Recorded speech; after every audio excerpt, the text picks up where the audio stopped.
Nagsagawa naman ng pagkilos ang mga Pilipino sa iba't ibang bansa laban sa umano'y paninindak ng China sa Pilipinas sa usapin ng Baho de Masinloc.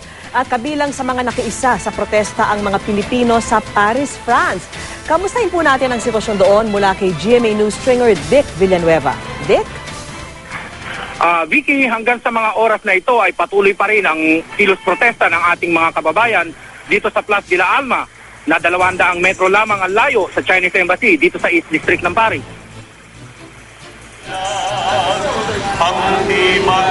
Mahigit 200 Pilipino dito sa Paris, France ang nagkilos protesta upang kondinahin ang paninindak umano ng China sa Pilipinas. Sa usapin ng Baho de Masinloc, malayo man sa Pilipinas, kaisa pa rin daw mga Pilipino rito sa Pransya sa pakikipaglaban para sa karapatan ng Pilipinas na naturang show.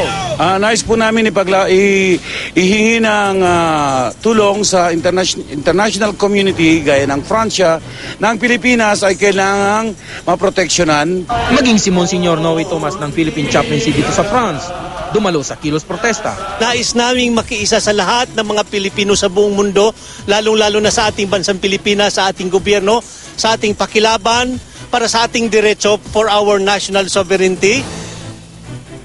Sa kilos protestang ito, iisa lamang ang sigaw ng ating mga kababayan.